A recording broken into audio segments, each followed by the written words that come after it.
আমির খসরু মাহমুদ চৌধুরীর একটি বক্তব্য কালকে রাজনৈতিক মহলের দৃষ্টি কেড়েছে। তারা অনুধাবন করার চেষ্টা করছে যে এই বক্তব্যের মর্মার্থ কী।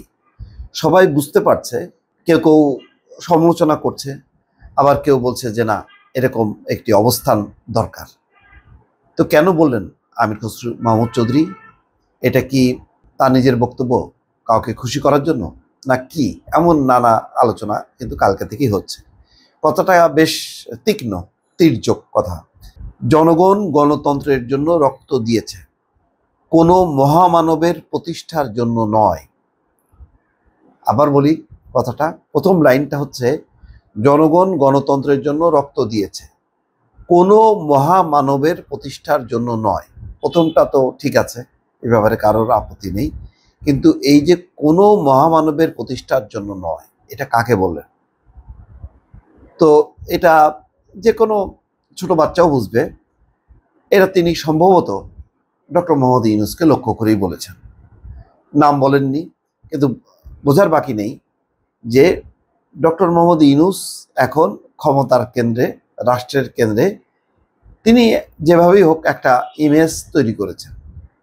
বাংলাদেশে যেহেতু ইমেজ সংকট, বাংলাদেশে গত 15 বছরে বাংলাদেশে ক্ষমতার কেন্দ্রে ছিল এমন একজন ব্যক্তি যার কোনো ইমেজ ছিল না, যে ছিল অত্যন্ত বিতর্কিত, সমালোচিত, মানে একেবারে এত নিম্ন জনসমর্থন নিয়ে কোনো দেশের কোনো রাষ্ট্রনায়ক বা সরকার প্রধান টিকে থাকতে পারে না।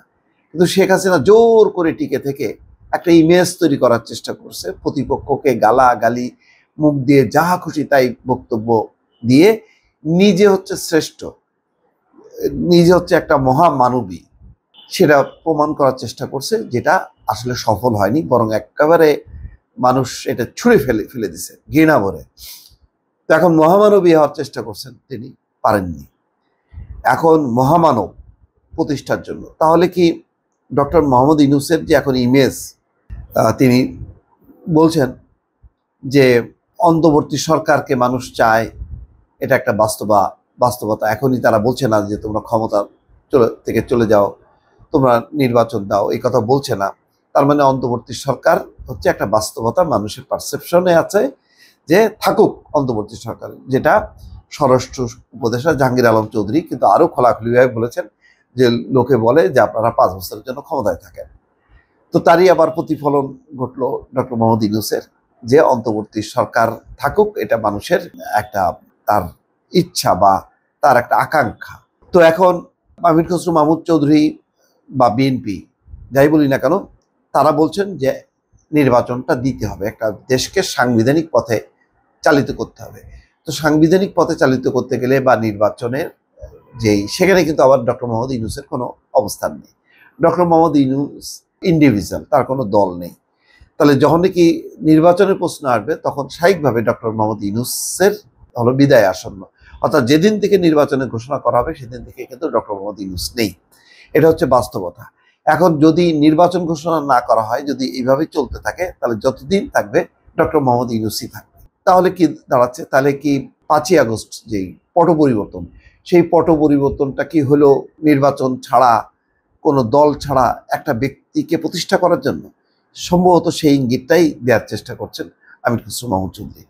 তিনি বলছেন কোনো মহামানবকে দায়িত্ব দেওয়ার জন্য বাংলাদেশের মানুষ আন্দোলন সংগ্রাম করে নাই, ত্যাগ স্বীকার করে নাই। আর কোনো মহামানব কোনো দেশের গণতন্ত্রের সমাধান দেবে না, তার জন্য বাংলাদেশের মানুষকে অপেক্ষা করতে হবে, এটা বিশ্বাস করার কোনো কারণ নেই। সোমবার বিকেলে রাজধানীর গুলশানে বিএনপি চেয়ারপারসন কার্যালয়ে সাংবাদিকদের সঙ্গে আলাপকালে এক প্রশ্নের জবাবে আমির খসরু মাহমুদ চৌধুরী এমন কথা বলেন। তিনি বলছেন, অতীতেও অনেক মহামানব তৈরি করা হয়েছে, যার ফলাফল কি হয়েছে সেটা দেশের মানুষ দেখতে পেয়েছে। এখানে ব্যক্তি বিশেষের বিষয় নয়, কোনো মহামানব তৈরির জন্য মানুষ জীবন দেয়নি, দেশের গণতন্ত্র প্রতিষ্ঠার জন্য জীবন দিয়েছে। কাতার ভিত্তিক সংবাদ সম্প্রচারের কাতার ভিত্তিক যেই আল জাজিরা, সেখানে তিনি বলেছেন যে বাংলাদেশের পরিস্থিতি দেখে এখনো মানুষ মনে করে অন্তর্বর্তীকালীন সরকারই তাদের জন্য ভালো সমাধান। তারা বলছে না অন্তর্বর্তী সরকারকে যেতে দাও, আজ নির্বাচন দাও, কেউ তা বলেনি। এটা ব্যাপারেই আমির খসরু মাহমুদ চৌধুরীর প্রতিক্রিয়া জানতে তাহলে তিনি সরাসরি বলেননি এটার উত্তর, কিন্তু তিনি বুঝিয়ে দিয়েছেন যে না, এটা সত্য না। বাংলাদেশের প্রধান রাজনৈতিক দল হচ্ছে বিএনপি, যারা জনগণের প্রতিনিধিত্ব করে।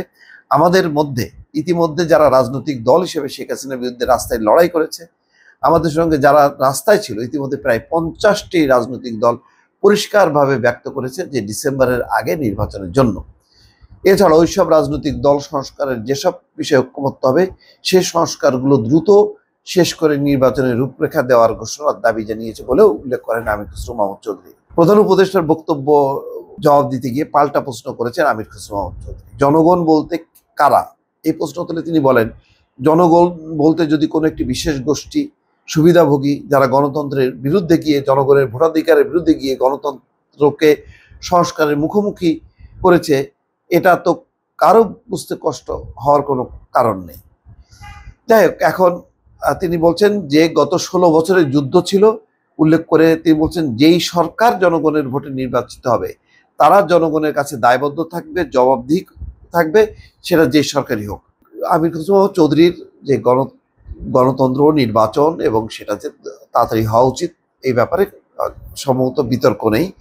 কিন্তু এটাও আবার ঠিক যে ডক্টর মোহাম্মদ ইউনূস এখন বড় ফ্যাক্টর। আর তিনি যে কথাটা বলেছেন যে কোনো মহামানব প্রতিষ্ঠার জন্য নয়, এটা যে ওনাকে লক্ষ্য করেই বলা হচ্ছে, এ ব্যাপারে হয়তো সন্দেহ নেই, অন্য কেউ হয়তো বিতর্ক করতে পারে। কিন্তু কোন ক্ষোভের থেকে আমির খসরু মাহমুদ চৌধুরী এটি বলছেন, এটাও বোঝার ব্যাপার। যেহেতু ক্ষমতাসীন অন্তর্বর্তী সরকার এখন নির্বাচনের সুনির্দিষ্ট তারিখ বা সময়টা ঘোষণা করছে না, এই কারণে বিএনপির মাঝে একটা উদ্বেগ, উৎকণ্ঠা বাড়ছে। দিনকে দিন কিন্তু তাদের বক্তব্য ধারালো হচ্ছে। দর্শক ভালো থাকবেন, আল্লাহ হাফেজ।